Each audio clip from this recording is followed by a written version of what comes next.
America के दखल से भड़का चीन लगातार ताइवान को युद्ध के लिए उकसा रहा है। मतलब ये कि चीन आर पार के मूड में है और ये दावा किया जा रहा है कि वो ताइवान पर हमले की पूरी तैयारी कर चुका है। ये बात उस वक्त साबित हो गई जब एक रोज पहले चीन के 6 जंगी जहाज और 51 लड़ाकू विमान ताइवान की सीमा में घुस गए। और चीन की इस उकसाने वाली हरकत से दोनों देशों के बीच तनाव 7वें आसमान पर पहुंच गया। पश्चिमी मीडिया का कहना है कि आने वाले दिनों में चीन ताइवान को हड़पने के लिए कभी भी उस पर हमला बोल सकता है, जबकि अमेरिका कई बार ये चेतावनी दे चुका है कि अगर चीन ने ताइवान के खिलाफ जंग का बिगुल बजाया तो उसे बेहद गंभीर परिणाम भुगतने होंगे। क्योंकि अमेरिका ये साफ कर चुका है कि वो किसी भी कीमत पर ताइवान का साथ नहीं छोड़ने वाला। और ऐसे में अगर जंग हुई तो चीन को सीधे सीधे अमेरिका से ही भिड़ना पड़ेगा, जिसका सीधा मतलब होगा तीसरा विश्व युद्ध। लेकिन चीन पर अमेरिका की इन चेतावनियों का कोई असर होता नहीं दिख रहा। ऐसा इसलिए क्योंकि वो लगातार ताइवान को उकसाने के लिए उसकी समुद्री और हवाई सीमा में घुसपैठ करने में जुटा है। मतलब ये कि चीन ये ठान कर बैठा है कि वो ताइवान पर कब्जा करके ही रहेगा और इसके लिए वो हर तरह का पैंतरा आजमा भी रहा है। इसी वजह से ये दावा किया जा रहा है कि आने वाले कुछ दिनों में चीन ताइवान के खिलाफ जंग का ऐलान कर देगा। ताइवान का आरोप है कि एक रोज पहले ही चीन के 6 नौसैनिक जहाज और 51 लड़ाकू विमान उसकी सीमा में घुस आए थे। आरोप यह भी है कि चीन के कई लड़ाकू विमानों ने तो उसके ADIZ यानी एयर डिफेंस आइडेंटिफिकेशन जोन को भी लांघ दिया था। इसके बाद चीन को जवाब देने के लिए ताइवान के भी लड़ाकू विमानों ने उड़ानें भरी। और इसके साथ ही ताइवान ने युद्धपोत और मिसाइल को मार गिराने वाले एयर डिफेंस सिस्टम को भी एक्टिवेट कर दिया। ताइवान का दावा है कि उसकी इस कार्रवाई के बाद चीन के जंगी जहाज और लड़ाकू विमान वहां से भाग खड़े हुए। लेकिन यह पहली बार नहीं है जब चीन ने इस तरह की उकसावे वाली हरकत की हो। असल में नैन्सी पेलोसी के दौरे के बाद से ही चीन ताइवान पर भड़का हुआ है। वो लगातार ताइवान को अपनी ताकत दिखाने और उसे डराने में लगा है। इसके लिए उसने कई दिनों तक ताइवान के चारों तरफ जंग का अभ्यास भी किया। ताइवान का आरोप है कि इस दौरान उसकी सीमा में चीन के 14 युद्धपोत और 66 लड़ाकू विमान घुस आए थे। यही नहीं, चीन ने सैन्य अभ्यास के दौरान ताइवान के आसपास कई बैलिस्टिक मिसाइलें भी दागी थी। इस बीच खबर है कि दक्षिण चीन सागर में अपना दबदबा बनाने में जुटे चीन को जवाब देने के लिए 17 देश मिलकर एक बड़ा सैन्य अभ्यास कर रहे हैं। भारत, अमेरिका और ब्रिटेन समेत 17 देशों की इस जॉइंट ड्रिल को पिच ब्लैक नाम दिया गया है, जिसमें 100 लड़ाकू विमान अपना दम दिखाएंगे। खबर के मुताबिक ये ड्रिल ऑस्ट्रेलिया के समुद्री इलाके में हो रही है, जहां दुनिया के बेहद शक्तिशाली देशों के जंगी जहाज समंदर में गरजेंगे। अमेरिका, ब्रिटेन, फ्रांस, जर्मनी और ऑस्ट्रेलिया जैसे देशों के खतरनाक लड़ाकू विमान आसमान से चीन को चेतावनी देंगे। भारतीय वायुसेना भी इस सैन्य अभ्यास में अपना दम दिखाएगी। इस जॉइंट ड्रिल में भारत सुखोई 30 मार्क 1 और हवा में ही विमानों में ईंधन भरने वाले प्लेन के साथ शामिल हो रहा है। कहा जा रहा है कि ये अब तक का सबसे बड़ा सैन्य अभ्यास है, क्योंकि न सिर्फ इसमें 17 देश शामिल हैं, बल्कि एक साथ पूरे 19 दिनों तक चलेगा। और माना जा रहा है कि ये 17 देश मिलकर चीन की हेकड़ी का जवाब देने के लिए ये मिलिट्री ड्रिल कर रहे हैं। ताइवान के मुद्दे पर अमेरिका और जापान से चीन की तनातनी पहले ही बहुत बढ़ चुकी है, क्योंकि चीन किसी की भी सुनने को तैयार नहीं है। ताइवान को अपना बताने वाला चीन इस मामले में तो अमेरिका से भी भिड़ने को तैयार दिख रहा है। दक्षिण चीन सागर में अमेरिकी नौसेना के सबसे ताकतवर बेड़े की मौजूदगी का भी ड्रैगन पर कोई असर नहीं हो रहा। वो ताइवान को घेर कर मिसाइलें बरसा रहा है, अपने जंगी जहाजों को उसके नजदीक भेजकर उसे डरा रहा है। लड़ाकू विमानों को ताइवान की हवाई सीमा में उड़ाकर अमेरिका जैसे देश से मिल रही चेतावनी की खिल्ली उड़ा रहा है। माना जा रहा है कि दक्षिण चीन सागर में उसने ऐसे हालात बना दिए हैं कि वहां कभी भी जंग छिड़ सकती है। और इसके लिए चीन को ही जिम्मेदार बताया जा रहा है, क्योंकि अमेरिकी संसद की स्पीकर नैन्सी पेलोसी के ताइवान दौरे के बाद से ही चीन लगातार उकसाने वाली हरकत कर रहा है। वो ताइवान को जंग की धमकी तक दे चुका है। और चीन के राष्ट्रपति शी जिनपिंग तो यहां तक बोल चुके हैं कि अमेरिका अगर इस मुद्दे से पीछे नहीं हटा तो भुगतना ताइवान को पड़ेगा। यानी चीन ठान चुका है कि ताइवान पर कब्जे के लिए वो किसी से भी भिड़ सकता है।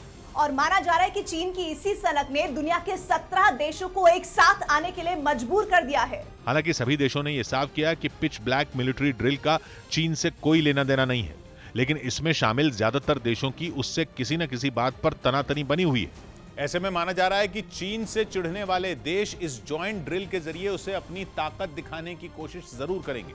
खबर के मुताबिक ऑस्ट्रेलिया के समुद्री इलाके में हो रहा 17 देशों का यह सैन्य अभ्यास 19 अगस्त से 6 सितंबर तक चलेगा। और कहा जा रहा है कि इसके जरिए चीन को यह संदेश देने की कोशिश होगी कि वो ताइवान पर अपनी जिद छोड़ दे। यही नहीं, दक्षिण चीन सागर को अपनी जागीर समझना भी वो बंद कर दे, क्योंकि अब 17 देश खुले तौर पर न सही लेकिन चीन के खिलाफ साथ आते तो दिख ही रहे हैं और एक बड़ा सैन्य अभ्यास भी कर रहे हैं, जिसमें करीब 100 लड़ाकू विमानों के शामिल होने का दावा किया जा रहा है। इसके साथ ही इस ड्रिल में सेना के 2500 जवान भी हिस्सा ले रहे हैं। भारत ने सैन्य अभ्यास में शामिल होने के लिए सुखोई 30 मार्क 1 भेजा है और माना जा रहा है कि इस ज्वाइंट ड्रिल ने शी जिनपिंग की चिंता और बढ़ा दी होगी, क्योंकि एक रोज पहले ही खबर आई थी कि अमेरिका और जापान ने ब्रिटेन, जर्मनी और फ्रांस को दक्षिण चीन सागर में चीन को घेरने के लिए साथ आने का न्योता दिया है, ताकि चीन के खिलाफ और भी मजबूत गठजोड़ तैयार किया जा सके।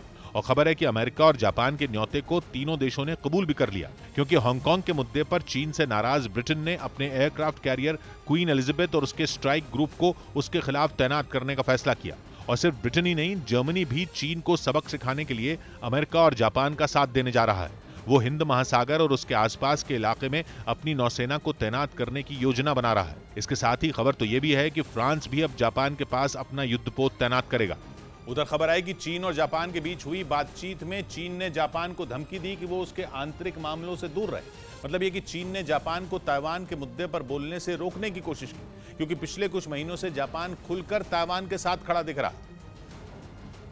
और ये बात चीन को हजम नहीं हो रही, क्योंकि ताइवान के आसपास मिसाइलें गिराकर और समंदर में जंग जैसे हालात बनाकर चीन उसे डराना चाहता है। वो ताइवान को हथियाने के लिए हर सीमा लांघने को तैयार है। चीन ऐसा कर भी लेता, लेकिन जापान और अमेरिका जैसे देश उसकी राह का रोड़ा है, जिसमें अमेरिका को तो बहुत पहले ही चीन ताइवान से दूरी बनाने को बोल चुका है। वो बात अलग है कि अमेरिका उसकी एक सुनने को तैयार नहीं। लेकिन चीन लगातार अमेरिका से धमकी भरे लहजे में बात कर रहा है, जिसके बाद इस लिस्ट में जापान का नाम भी शामिल हो गया। क्योंकि खबर है कि चीन और जापान के बीच हुई हाई लेवल मीटिंग में ज्यादातर बात ताइवान के बारे में ही हुई और चीन ने जापान से बोल दिया कि वो अपने काम से काम रखे और चीन ताइवान के झगड़े से दूर रहे। चीन और जापान के बीच इस तरह की हाई लेवल मीटिंग करीब 2.5 साल बाद हुई और यह बातचीत करीब 7 घंटे चली, जिसके बाद दोनों देशों ने तय किया कि वो आगे भी इस तरह की बातचीत करते रहेंगे। लेकिन चीन के रुख से साफ है कि ऐसा तभी हो पाएगा जब जापान ताइवान से दूरी बना ले। यानी चीन जापान से बात नहीं कर रहा, बल्कि उसे खुलेआम धमका रहा है और उसे कह रहा है कि वो ताइवान के मुद्दे पर चुप्पी साध ले, क्योंकि अगर उसने ऐसा नहीं किया तो चीन और जापान का रिश्ता सुधरना करीब करीब नामुमकिन है। क्योंकि चीन के तेवरों से जाहिर है कि वो सबसे दुश्मनी ले लेगा, लेकिन ताइवान नहीं छोड़ेगा। रही बात जापान की, तो उससे तो उसकी 90 साल पुरानी दुश्मनी है, जो पेलोसी की ताइवान यात्रा के बाद फिर से सुर्खियों में आ गई थी, क्योंकि खबर आई थी कि चीन ने ताइवान के आसपास जो मिसाइलें दागी थीं, उनमें 5 बैलिस्टिक मिसाइलें जापान के एक्सक्लूसिव इकोनॉमिक जोन में गिरी थी, जिसके बाद जापान बौखला गया था। उसने तुरंत चीन को समंदर में उसकी हद याद दिला दी थी, लेकिन चीन वहां भी अपनी हेकड़ी दिखाने से बाज नहीं आया और उसने बोल दिया कि समंदर में सीमा का कोई बंटवारा ही नहीं हुआ, इसलिए यह कहना गलत होगा कि चीन की मिसाइल जापान की समुद्री सीमा में गिरी। लेकिन जापान ने इस दलील को नहीं माना। वैसे चीन और जापान के बीच ईस्ट चाइना सी के कुछ द्वीपों पर सालों पुराना विवाद है, जिसकी वजह से समंदर में सीमाओं का सही बंटवारा नहीं हो पाया था और चीन ने इसी बात को अपनी ढाल बनाया था। और उसकी 5 मिसाइलें ताइवान के ऊपर से होती हुई जापान के नजदीक जाकर गिर गई थी। यह विवाद अभी खत्म नहीं हुआ है और जापान चीन पर शक कर रहा है, क्योंकि उसके एक्सक्लूसिव इकोनॉमिक जोन में जो मिसाइलें गिरी थीं, वो मामूली मिसाइलें नहीं, बल्कि चीन की DF श्रेणी की 3 मिसाइलें थीं, जिनमें एक DF-17 से तो अमेरिका भी थर-थर कांपता है। इस घटना के बाद जापान की नौसेना ने साउथ और ईस्ट चाइना सी में गश्त बढ़ा दी और उसके कई युद्धपोत और पनडुब्बियां चीन के पास की सीमा पर 24 घंटे निगरानी कर रहे हैं। तनाव के इसी माहौल में चीन और जापान के 2 बड़े नेता आमने सामने बैठे और बातचीत, जिसमें चीन का पूरा फोकस इस बात पर रहा कि वो जापान को ताइवान के मुद्दे पर दखल देने से रोक दे, क्योंकि पिछले कुछ महीनों में जापान ने 1-2 बार नहीं बल्कि कई बार ताइवान स्ट्रेट में शांति का मुद्दा उठाया। यही नहीं, क्वाड के जरिए तो वो खुलकर ताइवान के साथ खड़ा नजर आ रहा है। और यही बात चीन की आंखों में खटक रही है। बड़ी मुश्किल से चीन और जापान पुरानी दुश्मनी को भूलकर आगे बढ़े थे और उनके डिप्लोमेटिक रिश्ते सुधर रहे थे। अगले महीने तो दोनों के बेहतर होते संबंधों की 50वीं सालगिरह भी है, लेकिन उस खुशी के मौके पर ग्रहण लग सकता है, क्योंकि जिस ताइवान में चीन की जान बसती है, जापान और अमेरिका उसे छीनना चाहते हैं। या यूं कहें कि वो पर्दे के पीछे से ताइवान को एक स्वतंत्र देश बनाने की कहानी लिख रहे हैं। क्योंकि जब चीन ताइवान को डराने के लिए ड्रिल कर रहा था, जापान की पनडुब्बियां अमेरिकी पनडुब्बियों के साथ मिलकर चीन की जासूसी कर रही थी। जापान की सेना भी अलर्ट मोड पर होने की खबर है। यही नहीं, खबर है कि अमेरिका जापान के ओकिनावा द्वीप पर बने मिलिट्री बेस से ताइवान की मदद की प्लानिंग कर रहा है और जापान भी अपने युद्धपोत और F-35B stealth fighter jet Taiwan की मदद के लिए भेज सकता है, जिसकी चीन को खबर है। इसीलिए उसने इस बार जापान से दो टूक बात की और बोल दिया कि अगर चीन से रिश्ते सुधारना है तो जापान को ताइवान के मामले में नाक घुसाना बंद करना होगा, क्योंकि चीन को पता है कि ताइवान अमेरिका और जापान जैसे देशों के दम पर ही उछल रहा है, क्योंकि ये देश उसे हथियार और समंदर में सुरक्षा की गारंटी दे रहे हैं। जो चीन को पसंद नहीं, वो ताइवान के आजादी के सपने को सच नहीं होने देना चाहता और सबसे झगड़ा मोल लेकर उसे चीन में शामिल करना चाहता है। इस बीच ताइवान में बढ़ रहा तनाव भारत के लिए बहुत बड़ा अवसर बना सकता है। खबर है कि बहुत सारी बड़ी कंपनियां ताइवान में ऐसी हैं जो जंग के माहौल से परेशान हो चुकी हैं। ये कंपनियां किसी भी हालत में जल्द से जल्द अपना ठिकाना बदलना चाहती हैं और किसी ऐसे देश में पहुंचना चाहती हैं जहां कारोबार का बेहतर माहौल उन्हें मिल सके। ताइवान की ऐसी कंपनियों के लिए भारत पहली पसंद बन सकता है। मतलब ये कि ताइवान को घेर कर खड़े चीन के जहाज जो आपदा बना रहे हैं, उनमें भारत के लिए अवसर निकल सकता है। ये भारत सरकार भी जानती है कि देश में उद्योगों को बड़ा धक्का लगाने के लिए ये एक बड़ा मौका है। माना जा रहा है कि कई बड़ी कंपनियों से भारत सरकार के अलग अलग मंत्रालय संपर्क कर चुके हैं। लगातार ये कोशिश की जा रही है कि ऐसी कंपनियों को भारत में बुलाया जा सके। इससे रोजगार के भी अवसर बनेंगे और देश की कमाई भी बढ़ेगी। सबसे बड़ी बात यह कि देश में कुछ ऐसी तकनीक आ सकती है जो नए उद्योग लगाने में अहम साबित होंगी। जिन बड़ी कंपनियों के भारत में आने के आसार बन रहे हैं, उनमें एक नाम फॉक्सकॉन का भी है, जो स्मार्टफोन और गैजेट बनाने के उद्योग में दुनिया में बहुत बड़ा और पुराना नाम है। एप्पल के आईफोन भी फॉक्सकॉन सालों से बना रही है। आईफोन ही नहीं, चीन की स्मार्टफोन बनाने वाली कंपनी शाओमी के लिए भी फॉक्सकॉन ही फोन बनाती है। भारत में भी फॉक्सकॉन की मौजूदगी है, लेकिन काफी कम है। तमिलनाडु और आंध्र प्रदेश में फॉक्सकॉन की 3 फैक्ट्रियां काम कर रही हैं, लेकिन आने वाले वक्त में इनकी गिनती बढ़ने का अनुमान है। पता चला है कि फॉक्सकॉन की भारत की यूनिट अपना एक आईपीओ लाकर भारत के शेयर बाजार में उतरने की तैयारी में है। भारतीय कंपनी वेदांता लिमिटेड के साथ मिलकर फॉक्सकॉन भारत में टीवी और फोन के डिस्प्ले पैनल बनाने की भी योजना पर काम कर रही है। लेकिन सबसे अहम है सेमीकंडक्टर चिप। ये तो किसी खजाने से कम नहीं है। पता चला है कि फॉक्सकॉन भारत में वेदांता के साथ मिलकर सेमीकंडक्टर चिप बनाने का प्लान बना चुकी है, जो मौजूदा दौर में भारत की बहुत बड़ी जरूरत भी है। सेमीकंडक्टर चिप के मामले में दुनिया भर में ताइवान का दबदबा है। ताइवान को घेर कर चीन के जंगी जहाज खड़े हैं, इसीलिए दुनिया के कई देशों में चिप की किल्लत होने लगी है। सेमीकंडक्टर चिप की सबसे ज्यादा कमी जिन देशों में महसूस की जा रही है, उनमें भारत भी शामिल है। लेकिन अगर भारत में सेमीकंडक्टर चिप का उद्योग चल निकला तो भारत की कई मुश्किलों का एक साथ समाधान हो जाएगा। लाल किले से भाषण देते हुए भी प्रधानमंत्री ने सेमीकंडक्टर चिप के उद्योग का जिक्र किया था। ये डेकेड मानव जात के लिए डेकेड का समय है, टेक्नोलॉजी का डेकेड है।